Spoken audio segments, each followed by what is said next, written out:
எந்த சமரசத்திற்கும் தயாராக இருந்து அதிமுகவை ஆட்சி பொறுப்பு கொண்டு வரணும், முதல்வராகணும். அதுதான் அவருடைய பிரியாரிட்டியா இருக்கணும், அதுதான் முதன்மை நோக்கமாக இருக்கணும். அப்ப பாஜக சொல்வதையெல்லாம் கேட்க வேண்டிய ஒரு இடத்திற்கு திரு எடப்பாடி பழனிசாமி தள்ளப்படுகிறார்.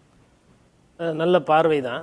பட் இங்கே என்ன பிரச்சனைனா, தமிழகத்தில் பாரதிய ஜனதா கட்சி சொல்கிறது எல்லாத்தையும் நீங்கள் அப்படி கேட்டிங்கன்னா மக்கள் ஓட்டு போட மாட்டாங்க.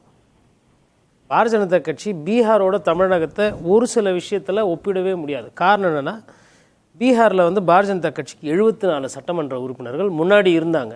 இப்போ 89 சட்டமன்ற உறுப்பினர். அவங்க சொந்தமாகவே வந்து 20 விழுக்காடு வாக்குகள் போன தேர்தலில் வச்சுருந்ததை இப்போ அந்த பர்சன்டேஜை அவங்க ஏற்றிருக்காங்க. ஜனதாதள் அங்கே 15% வாக்குகள் வைத்து அவங்கள ஏற்றிருக்காங்க. அப்போ அந்த 2 கட்சிகள் சேர்த்தாமே அங்கே 40%. இங்கே நீங்கள் பாரதிய ஜனதா கட்சியும் அதிமுகவும் சேர்த்தீங்கன்னா 40% வராது. அப்படி இருக்கும்போது 38 சொல்லலாம். அண்ணாமலை சொன்னாரு, அதுக்கு அது அமித்ஷாவும் சொன்னாரு. அதற்கு 2024 லோக்சபாவில் கிடைச்சது 0. இங்கே ஒரு அதாவது அண்ணன் சொன்ன மாதிரி, ஷாமண்ணன் சொன்ன மாதிரி, சம்டைம்ஸ் அது மேக்ஸ் ஒண்டி கிடையாது, அது கெமிஸ்ட்ரியாக ஒர்க் அவுட் ஆகணும். நீங்கள் 2 பேரும் சேர்ந்து நின்றுட்டு ஒரு 5 சட்டமன்ற உறுப்பினர் பாராளுமன்ற உறுப்பினர் ஜெயிச்சுட்டு நீங்கள் இந்த கருத்தை சொல்கிறீங்கன்னா அது கரெக்டாக இருக்கும். மற்றபடி அது வந்து பாரதிய ஜனதா கட்சிக்கு இங்கே வந்து 5லேருந்து 10% தான் வாக்கு இருக்கும். மிகைப்படுத்தி பார்த்தா 10, குறைந்தபட்சம் அவங்க 5 ப்ரூவ் பண்ணாங்க. அதை தாண்டியெல்லாம் அந்த கட்சி வளர்ற 4 சட்டமன்ற உறுப்பினர்கள் வச்சிருக்கிற ஒரு கட்சி தமிழகத்தில் வந்து யார் யாரோட கூட்டணி, யாருக்கு எவ்வளோ சீட்டுன்னு அவங்க பஞ்சாயத்து பண்ணாங்கன்னா அது மக்கள் வந்து என்ன பார்ப்பாங்கன்னா பாஜக வர்சஸ் திமுகன்னு பார்ப்பாங்க. அப்படி ஒருவேளை மக்கள் பார்க்க ஆரம்பிச்சிட்டாங்கன்னா அதிமுக கூட்டணி தோத்துரும். இங்கே அதிமுக வர்சஸ் திமுக கலன் இருக்கிற வரலாம் தான் தேர்தல் டைட்டா இருக்கும். அப்ப அதிமுக தலைமையில் இருக்கிற ஒரு கூட்டணி வந்தாதான் அது வந்து திமுகவை எதிர்த்து செயல்பட முடியும். ஒன்று. ரெண்டாவது, ஷாம் சார் சொன்ன மாதிரி அதிமுக அதிகமான வாக்கு இடத்துல நிற்கணும். நீங்கள் கூட்டின்னு போயிட்டு பாஜகவுக்கு ஒரு 50 சீட்டு இல்லை இன்னொரு கட்சிக்கு ஒரு 40 சீட்டு 30 சீட்டு நீங்கள் கொடுத்துட்டீங்கன்னா கிட்டத்தட்ட தோக்கிறதுக்கு சமம். சின்னம் வேட்பாளர்னு வரும்போது ரெட்டலைக்கும் உதயசூரியனுக்கும் தான் அங்கே கரெக்டாக இருக்கும். உதயசூரியன் நிற்கிதுன்னா நிறைய இடத்துல ரெட்டலை நின்னா தான் அந்த ஹீட்டை தாங்கும். இப்போது கேசிபி சார் வந்துட்டு அழகாக சொன்னார், தாமரையில் சீட்டு கொடுத்தா வேணாவாம். அதே சீட்டு தானே, ஏன் வேணாம்? ஏன்னா தாமரைக்கு எவ்வளோ ஓட்டு விழுன்றது தெரியும். இன்னொன்று, கேசிபி சார் உண்மையை, அதாவது அவர் சொல்றாரு, அவர் அதிமுக காரங்கிறதுனால சொல்லியிருப்பார். இல்ல அதிமுக காரர் தாண்டி அவர் எம்ஜிஆர் காலத்துல இருந்து அரசியலை பார்க்கிறாரு. ரெட்டலைக்கு என்ன மவுசு, தாமரைக்கு என்ன மவுசுன்றது அண்ணனுக்கு தெரியும். தாமரையில் அவருக்கு இன்னொரு நீங்க கூட்டணியில் போயிட்டு 10 சீட்டு கொடுங்க அப்படின்னு சொல்லிட்டு தாமரையில் கொடுத்தா அண்ணா வேணான்னு வர, எனக்கு 2 சீட்டு ஆனால் ரெட்டலையில் கொடுங்கன்னு தான் கேட்பார். ஓபிஎஸ் அவர்களும் அதை தான் கேட்பார். பலாப்பழத்தில் போய் நின்று என்ன ஆச்சு, அதே ரெட்டலையில் நின்று தான் ஜெயிக்கிறாருல அவரு. அப்போ ரெட்டலைன்றது வந்து ஒரு இன்ஜின். அந்த வண்டியில் யார் உட்காந்து ஓட்டினாலும் அது ஓரளவு ஓடும். யார் அதை இயக்குறாங்கன்றதான் முக்கியம். நீங்கள் தாமரையை வச்சு இங்கே தமிழகத்தில் வந்து மோடி வருவார், அமித்ஷா வருவார், வியூகம் அமைப்பார் நீங்கள் நினச்சிங்கன்னா தமிழகத்தில் அது நடந்தது கிடையாது.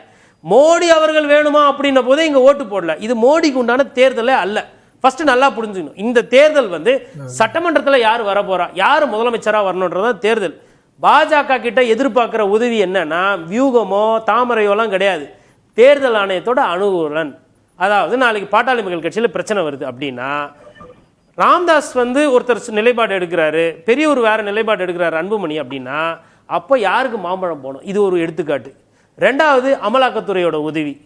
அதிமுக பாரதிய ஜனதா கிட்ட எதிர்பார்க்கறது அவங்களோட சூட்சமோ அவங்களோட வியூவெல்லாம் இல்லை, அமலாக்கத்துறை ரைடு, ஐடி ரைடு, அதுக்கப்புறம் திமுகவில் இருக்கக்கூடிய ஒரு சில அமைச்சர்களை வந்து தேர்தல் வேலை செய்ய விடாமல் தடுக்கிறது, தேர்தல் ஆணையத்தோட உதவி, இதெல்லாம் தான் அவங்க எதிர்பார்க்குறாங்க.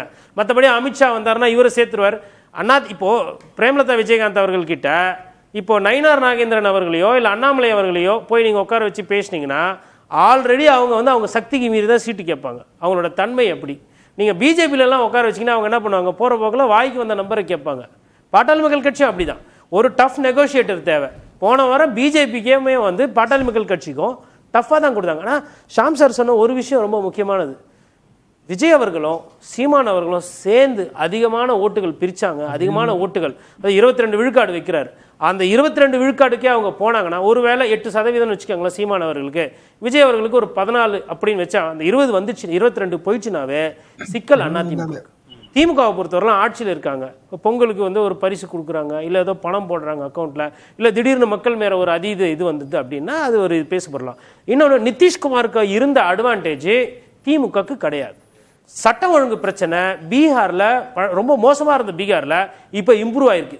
தமிழகத்தில் சட்ட ஒழுங்கு பிரச்சனை இருக்குது. ஊடகங்கள் அதை பற்றி நிறைய நம்ம பேசுறது கிடையாது. அதை பற்றி விவாதம் பண்ணுறது, நம்ம அரசியல் பேசுகிறோம். அதிமுகவை பற்றி பேசுகிறோம், பிஜேபி பற்றி பேசுகிறோம், திமுக பற்றி பேசுகிறோம். மக்கள் பிரச்சனைகள் வந்து இருக்குது. போராட்டங்கள் வந்து அடிக்கடி நடந்துகிட்டு இருக்கு. ஆனால் அது பேசு பொருளா இல்லாதனால தெரியல. ஒன்று. இரண்டாவது வந்து அங்கே வந்து பெண்களோட அந்த வாக்குகளை வந்து நிதிஷ் வந்து பெற்றிருக்காரு. எப்படின்னா இந்த சாராய ஒழிப்பு மூலமாகவும் பெண்கள் சுய உதவி. இங்கே என்ன பிரச்சனைனா விஜய் வந்து அந்த இடத்துல வந்துட்டு பெண்கள் ஓட்டை அவர் கவர்றார். அதுவும் குறிப்பா இளம் பெண்கள் ஓட்டை வந்து எடுக்கிறார். 1000 ரூபாய் அண்ணா திமுக ஆட்சியில் கொடுத்துட்டு விஜய் நல்லா இருக்காரு ஆனா சாப்பிட்டீங்களாண்ணா பாத்தீங்களாண்ணா அப்படின்னு சொல்லிட்டு போய் மாத்தி போட்டாங்கன்னா திமுகவுக்கும் பிரச்சனை. நான் எப்படி பாக்குறேன்னா இல்ல இது ஏடிஎம்கேக்கும் பலவீனம். ஏடிஎம்கேக்கு ஆல்ரெடி பலவீனமா ஆயிருக்கு. நம்ம கடந்த தேர்தல்ல பார்த்திருக்கோம். திரு சீமான் திரு விஜய் தனிச்சு நின்னு 20% அதிகமான வாக்குகள் வாங்கினாலே அதிமுகவுக்கு பிரச்சனை தான். எதிர்ப்பு வாக்கு இல்லைன்னா திமுக. ஏற்கனவே நம்ம பேசின மாதிரி திரு ரமேஷ்டையும் கேட்டேன், திரு கேசிபியும் அதை வந்து கோட் பண்ணார். இந்த கட்சிகள் வெளியில இருக்கிற அதிருப்தியாளர்கள் இருக்காங்களே, இப்ப டிடிவி உறுதியா முடிவெடுத்துட்டாரு, திரு இபிஎஸ் தலைமையை ஏத்துக்க மாட்டேன், முதல்வர் வேட்பாளர் அவர் இருந்தா நான் கூட்டணிக்கு வர மாட்டேன்னா அவர் தாவேக்காக்கு போவாரு. தேமுதிக இல்ல பாமக ஒரு பிரிவுன்னு போகும்போது தாவேக்கா பலம் பெற அது அதிமுகவுக்கு தானே பலவீனம். சார் கண்டிப்பா தாவேக்கா ரொம்ப அதிகமா பலம் பட்டுச்சுன்னா அது அதிமுகவுக்கு தான் பலவீனம். அதுல மாற்று கருத்தே இல்லை. நான் என்ன கேட்கிறேன்னா 2 எம்எல்ஏ கூட இல்லாம ஒரு 10 மாவட்ட செயலர் கூட பிரிக்காம இல்ல ஒரு 30,000 பேரை கூட்டுற சக்தி இல்லாத ஒரு டிடிவி தினகரன் வந்து எடப்பாடி பழனிசாமி வேணான்னு அவரு சொன்னார்னா இவ்வளவு கட்சியை வந்து பொதுச் செயலரா உட்கார்ந்ததுக்கு பிறகு எடப்பாடி பழனிசாமி அதை வேடிக்கை பார்ப்பாரா? டிடிவி லெஃப்ட் கையில டீல் பண்ணிட்டு போயிட்டே இருப்பார். இந்த 2026 தேர்தலில் அவர் முதலமைச்சராரோ ஆவரோ இல்லையோ சரி எனக்கு இல்லாதது உங்களுக்கும் இல்லை, இனிமேல்ட்டு உங்களுக்கும் ரெட்டலைக்கும் சம்பந்தமே இல்லாம நான் இந்த தேர்தலை முடிச்சு விடுறேன், சரி நான் சிஎம் ஆகல எதிர்கட்சி தலைவர் ஆகிறேன், கட்சி பொதுச் செயலாளராக இருந்துட்டு போறேன் அப்படின்ற அந்த முடிவுக்கு போனா நீங்களாம் என்ன பண்ணுவீங்க? தனியா நின்று ஜெயிக்கிற கெப்பாசிட்டி இருக்கா?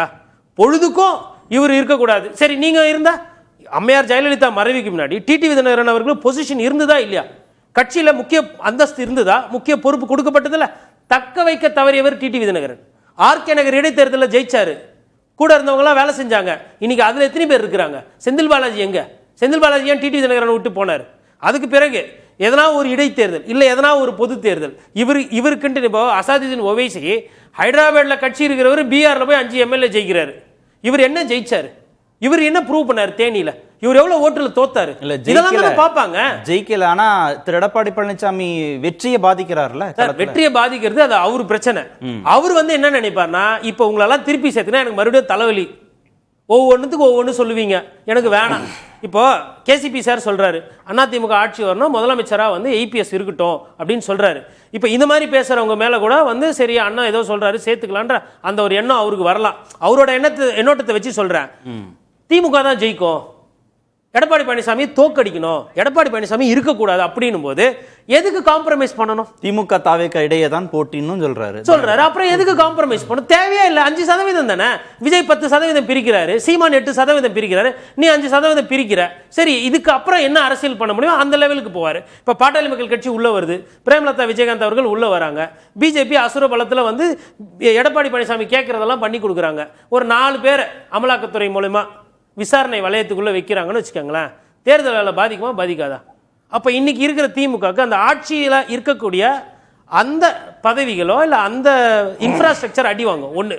ரெண்டாவது நிதிஷ் அவர்களுக்கு அங்க ஆன்டி இன்கம்பன்சி இல்ல, ப்ரோ இன்கம்பன்சி இருக்குன்னு ப்ரூவ் பண்ணிருக்காங்க.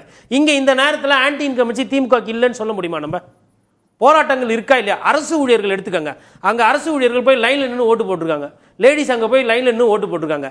சாராயம் என்பது இங்க தமிழ்நாட்டில் பிரச்சனை தானே. மூடுறதுக்கு கூட நம்ம ஒரு முடிவு எடுக்கலையே. மொத்தமா மூட வேணாம், அட்லீஸ்ட் ஒரு 500 கடை 1000 கடை. பெண்கள் பாதுகாப்புன்றது இங்க பிரச்சனை. ஒரு காலத்துல பீகார்ல ரேப்ன்றது ரொம்ப காமனா இருந்தது. அதிமுகவும் அந்த மாதிரி எலெக்ஷன் மேனிஃபெஸ்டோல சொல்லணும்ல, கண்டிப்பா சொல்லணுங்க. அதாவது டிடிவி தினகரன் அவருக்கு பலத்துக்கு அவர் ஒரு வியூகம் அமைக்கும் போது எடப்பாடி பழனிசாமி அவர் பலத்துக்கு அவர் ஒரு வியூகம் அமைக்க மாட்டாரா? அதிமுக தலைமையில இங்க கூட்டணி, அதிமுக தலைமையில போட்டினா அது வந்து தேர்தல் கடுமையாக இருக்கும். பாஜக தலைமையில கூட்டணி டெல்லியில இருந்து வந்துட்டு இங்கெல்லாம் வந்து வியாபாரம் பேசுறது, இங்க சீட்டு வைக்கிறதெல்லாம் பண்ணாங்கன்னா அது தோல்வி முகம் தான். உதாரணம் 2024 பாராளுமன்ற தேர்தல். பாஜகவை நம்பி தான் கட்சிகள் கூட்டணிக்கு வருவாங்க, அதிமுகவை நம்பி இல்லைன்னு பேசுறாங்க இல்லையா? பேசுவோம்.